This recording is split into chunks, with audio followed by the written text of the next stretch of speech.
Hello there and welcome to the news at 6 here on Rajya Sabha TV. I'm Tracy Shilshi. In the next 30 minutes, I'll be getting the day's top developing stories, starting with the headlines. Shocker for the Congress party in Arunachal Pradesh. All but one of its 44 MLAs, led by Chief Minister Pema Khandu, joined the People's Party of Arunachal Pradesh. Congress calls it politics of blackmail, while the BJP blames internal dissent.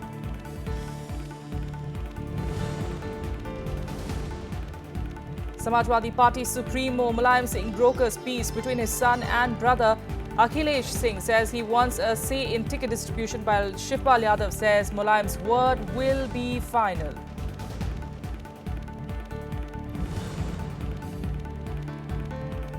India and Nepal sign, in fact, 3 key MOUs after a meeting between the Prime Ministers. India also assures Nepal of help in the future, but says the commitments made to Madhesis must be implemented.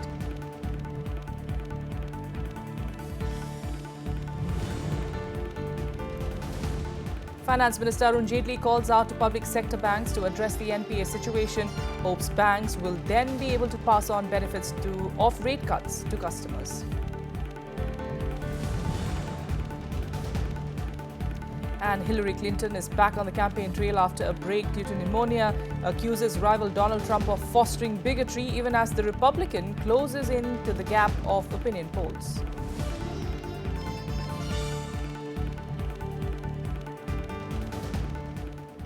Top story this hour. Nepalese Prime Minister, who is on a 4-day visit to India, met Prime Minister Modi today. Both sides held wide-ranging talks and signed 3 MOUs. While assuring Nepal that India will stand by it in all developmental needs of the future, India asked the visiting dignitary to implement the commitments that it made to Madhesis under the new constitutional framework. Here are more details. Nepalese Prime Minister Pushpakumar Dehal Prachanda held wide-ranging talks with Prime Minister Narendra Modi on Friday on his maiden visit to India since taking over as head of the Himalayan kingdom. The two prime ministers then witnessed the signing of 3 MOUs between the two sides. The MOUs include construction of postal highways in Nepal's Tarai region, agreement on the first dollar credit line for post-earthquake reconstruction projects in Nepal, and extension of a fresh $750 million credit line to Nepal for post-earthquake reconstruction. Prime Minister Modi also reiterated India's commitment to strengthen development partnership with Nepal.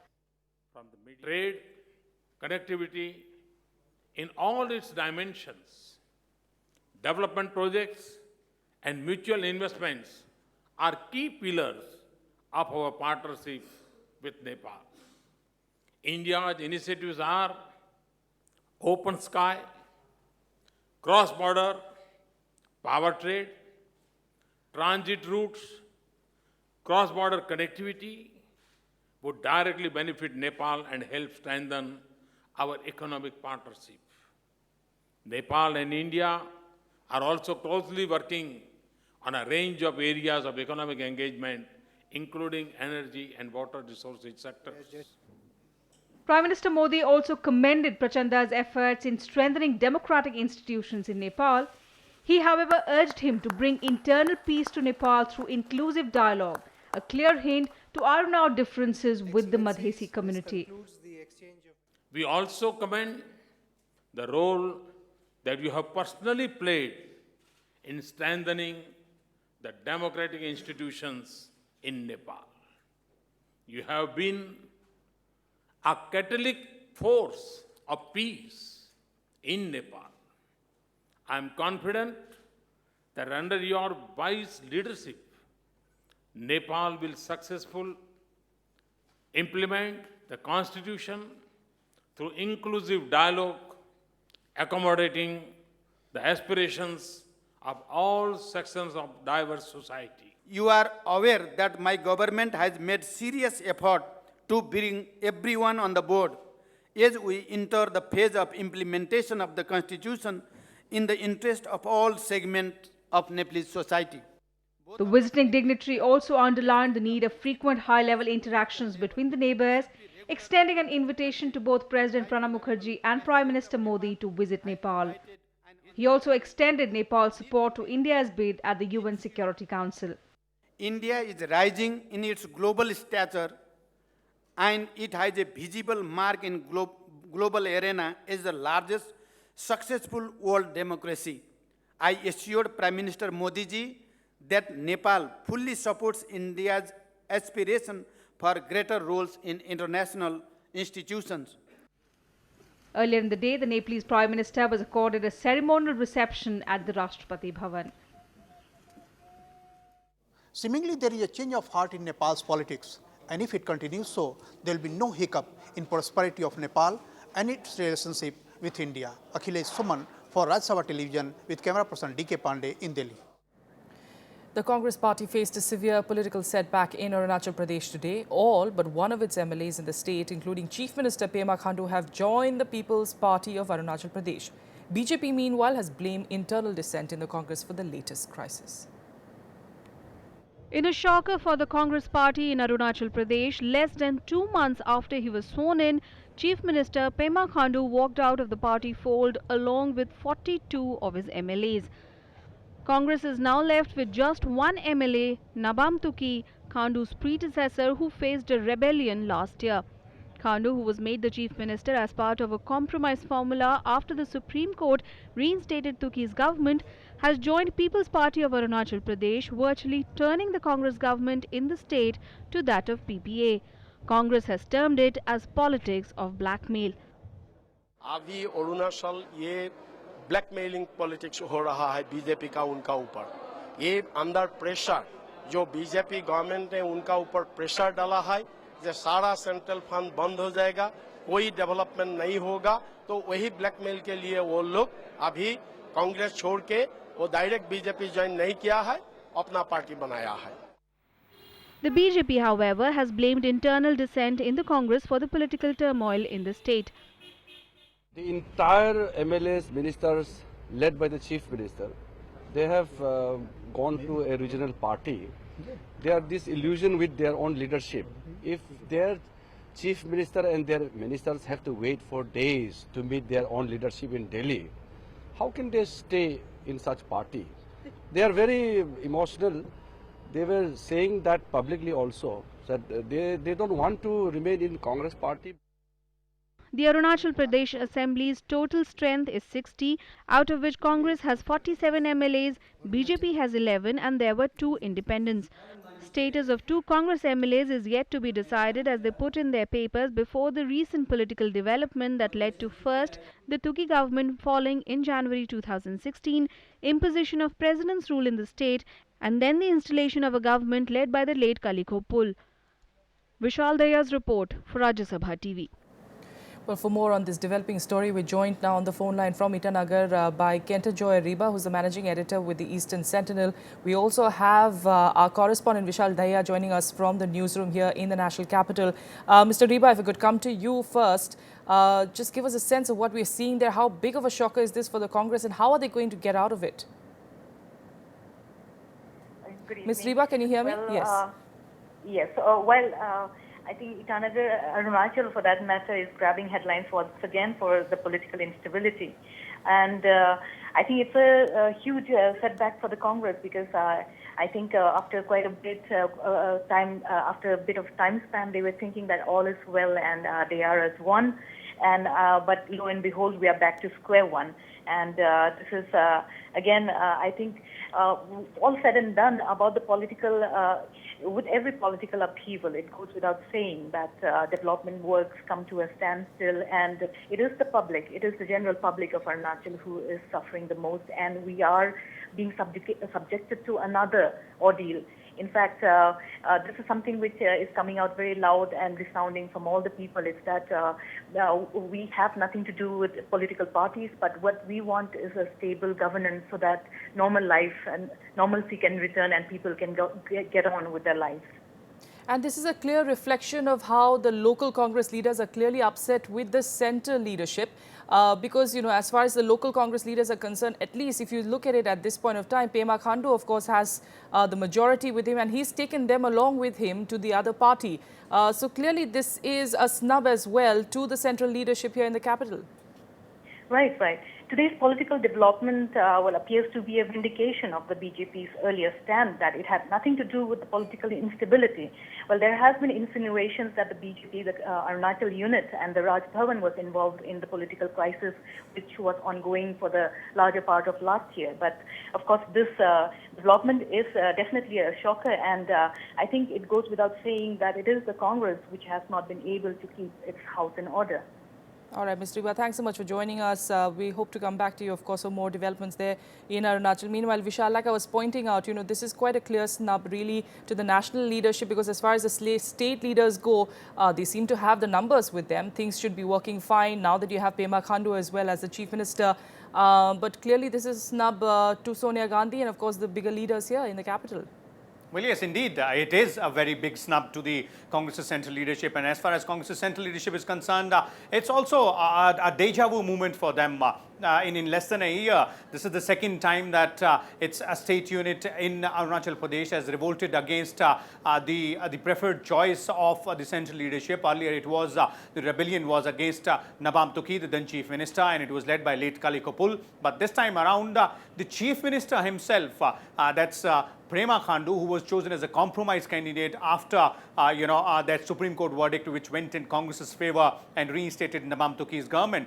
Pema Khandu this time around, the chief minister, has moved out of the party along with 42 of his colleagues. A clear indication that the entire flock of its MLAs seems to have lost interest in being with the Congress and have lost the faith they had on the Congress's leadership. But as it always happens, and we saw it happening for more than 6 months in the previous episode as well, that the game of allegations and counter-allegations has now begun between the Congress and the BJP. While Congress did not lose even a few moments before blaming BJP for this entire problem, but then BJP this time around has kept its hands off, clearly saying that it has got nothing to do with any of these developments. It's the internal problem of the Congress. They have not been able to keep their flock together. And this time around, interestingly, BJP is also technically not involved in this because the MLAs this time around have not gone to the BJP or have not formed the government with BJP's support, but they have gone en masse to PPA. And given the fact that Pema Khandu has 42 MLAs with him in an assembly of 60, he has a clear majority. So this time around, BJP has that benefit of doubt with itself. But then the allegations and counter-allegations between these two national parties are going to continue. What remains very important for the Congress out here is there any possibility now to make Pema Khandu and his other 42 MLAs turn around and make a comeback to the party? Will that be possible? As of now, it seems a distant reality, but let's keep close watch on Arunachal. All right, we'll come back to you, of course, for more details on that when we do get them. Thanks so much for joining us for the moment. And talking about warring factions, Samajwadi Party Supremo Mulayam Singh Yadav tried to broker peace between the warring factions in his family and party today through a series of meetings with both Akhilesh and Shivpal. The compromise formula also includes the reinstatement of Gayatri Prajapati, who was sacked by the Chief Minister, and restoration of Shivpal's portfolios. Party के अंदर हमारा किसी से न हमारे किसी नेता का चाहे अध्यक्ष हो चाहे रामपाल हो कोई मतभेद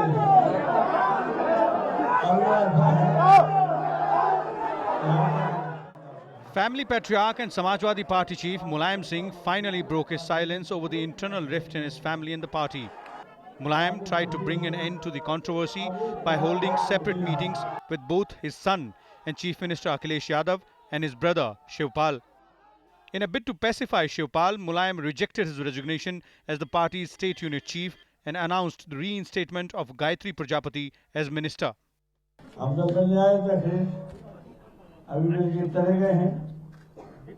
मैंने दोबारा काम कैसे करे आगे बढ़े चुनाव के लिए उसके लिए मैंने मीटिंग कराई उसके बाद आ जाएंगे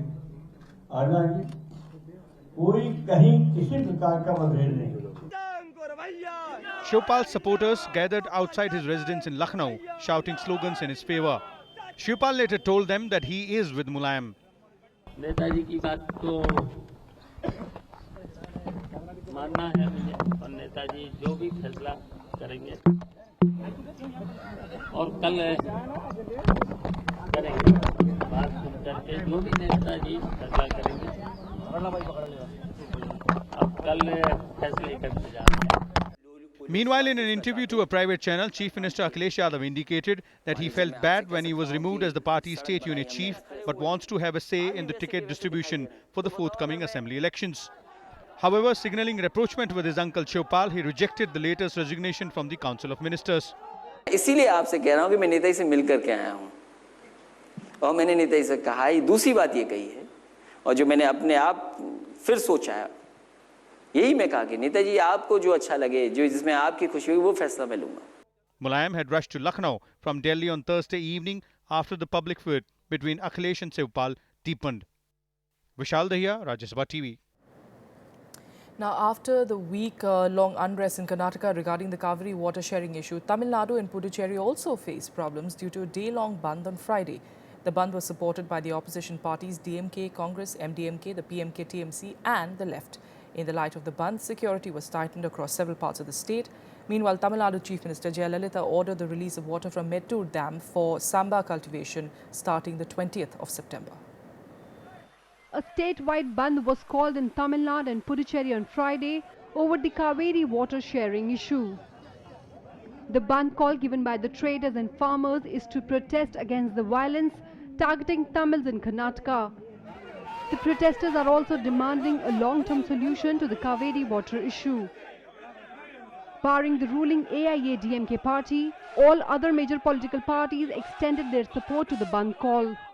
Top opposition leaders M.K. Stalin and Kanimuri of the DMK and MDMK's Vaiko were also taken into custody as they supported the shutdown over the Kaveri issue. And we want the Kaveri issue resolved for once for all.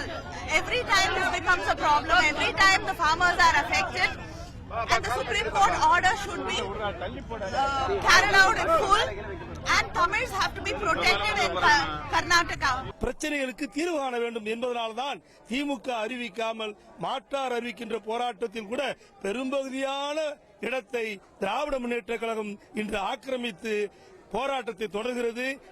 The Tamil Nadu Farmers Association also staged a rail roko at Saidapet railway station in Chennai.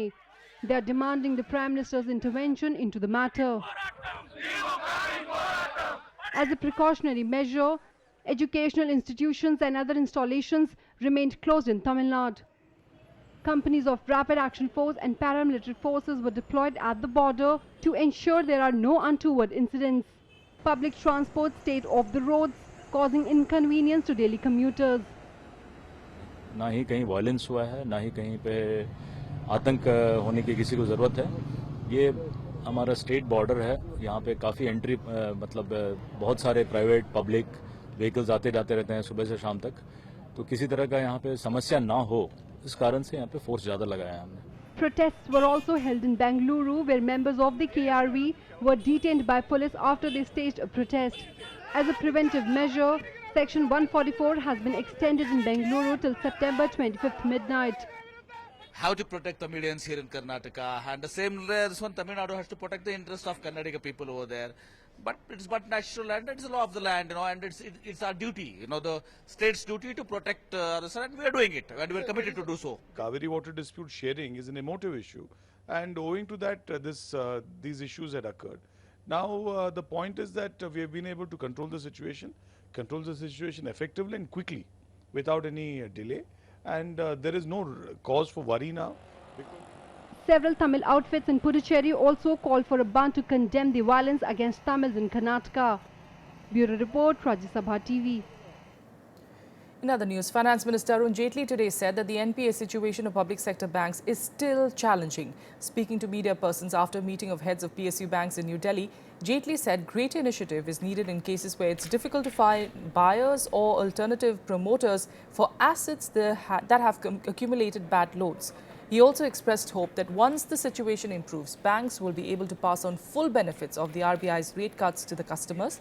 He further said that the Reserve Bank will take into account the decline in retail inflation while deciding on interest rates at its policy review meeting on the 4th of October.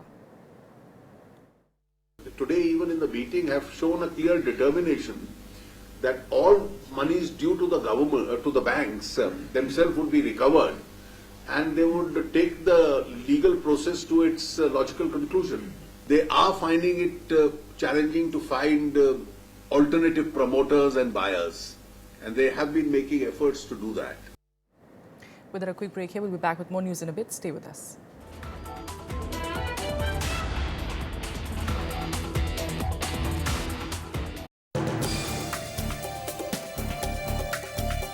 Hello and welcome. I'm Amitanshu Rai. They have introduced materiality provisions. The whole concept of independent directors actually apply on listed companies. The preferential shareholding was taken into consideration. A show that gives you an in-depth insight of legislations and laws pronounced by the Supreme Court. Watch Law of the Land on Rajya Sabha television.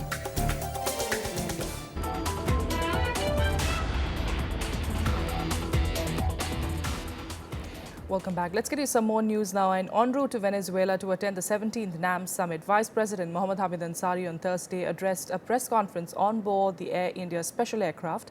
He explained India's position on various subjects that are expected to be taken up at the meet. Speaking about the key issues confronting the multilateral forum, Vice President Mohammad Hamid Ansari spoke of the significance India has attached to fighting the menace of terrorism. He said peace was a prerequisite to ensuring development, which explains why tackling terror is a responsibility of all nations across the globe. Basic point is, how do you devote your energies to development unless there is peace? If peace does not prevail, then all attention gets diverted.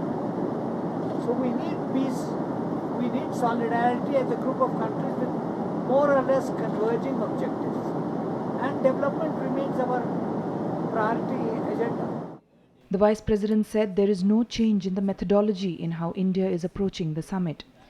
There was a methodology in 1961. The methodology underwent changes in the 70s, 80s, 90s. Again, the methodologies are being adjusted, but the objectives are not changing.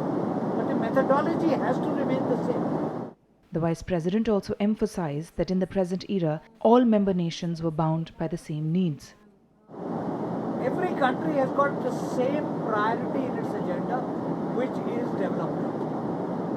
And development not according to somebody else's perception or dictate, but development to its own perceptions.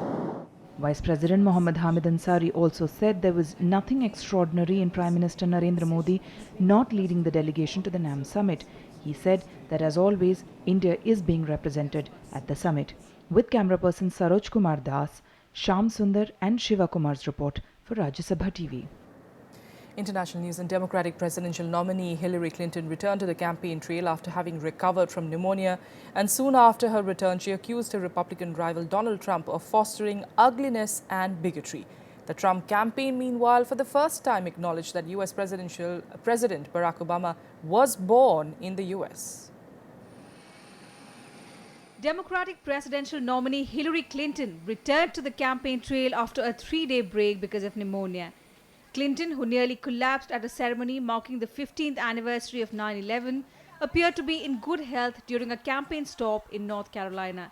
She once again attacked her Republican opponent Donald Trump, accusing him of fostering ugliness and bigotry. Clinton said that the focus of her campaign was the plight of the working class. Now, I confess, I'll never be the showman my opponent is, and that's okay with me. Just look at the show he put on with Dr. Oz today. But I am going to deliver for you and your family just like I did. Every child, no matter who they are, what they look like, or who they love, is part of the American dream now and way into the future. In another address to a Hispanic community, both Clinton and US President Barack Obama urged voters to send a clear message on Election Day by rejecting the divisive policy of Donald Trump. We're really going to fix this broken system. Then we're going to have to push back against bluster and falsehoods and promises of higher walls. We need a comprehensive solution that works for our families and our businesses, that grows our economy, that enhances our culture. Meanwhile, the Trump campaign released a statement late on Thursday acknowledging that President Obama was born in the United States. Trump had been a leader of the birther movement that had questioned Obama's citizenship. In a speech to the Economic Club of New York, the Republican candidate changed his focus from attacking his opponent and called for a U.S. goal of 4% annual economic growth. Trump said his plans to cut taxes, eliminate regulations and revamp U.S. trade policy would create 25 million new jobs over a decade. The economic plan rejects the cynicism that says our labor force will keep declining, that our jobs will keep leaving, and that our economy can never grow as it did once before. And boy, oh boy, did it used to grow. The U.S. presidential election race has tightened, with latest polls showing Trump narrowing down on Clinton's lead. A New York Times CBS News poll released on Thursday showed Clinton having the support of 46% likely nationwide voters, with 44% backing Trump. However, polls in battleground states where the race is likely to be decided showed Trump in the lead. Bureau Report, Rajya Sabha TV. And finally, India began their Davis Cup World Group playoff against Spain in New Delhi today. In the first singles, India's Ramkumar Ramanathan is up against Feliciano Lopez after 14-time Grand Slam champion Rafael Nadal pulled out due to a stomach bug. Ramanathan is one set down, having lost the first set 4-6. The second singles of the tie will be between Saket Mainini and world number 13 David Ferrer. India and Spain have locked horns thrice so far in Davis Cup, with the European nation leading the head-to-head record 2-1. The winners of the tie will then advance to the World Group. India had beaten Korea 4-1 in the Asia-Oceania Group 1 second round tie. And some quick sports updates now in SportsBeat. India began their Asian Football Confederation U16 campaign on a disappointing note with a 2-3 loss against the United Arab Emirates. India were 2-1 up at halftime with goals from Sanjeev Stalin and Boris Singh Thangjam. However, UAE scored twice in the match to take all 3 points. Australian fast bowler Mitchell Starc was hospitalised on Thursday after sustaining an injury on his leg during a practice session in Sydney. Starc, who sustained a cut while fielding in a training drill, received 30 stitches on his left shin. The 26-year-old is likely to miss Australia's one-day series in South Africa starting the 30th of September. And that's all we have for you on the news at 6. Thanks so much for joining us.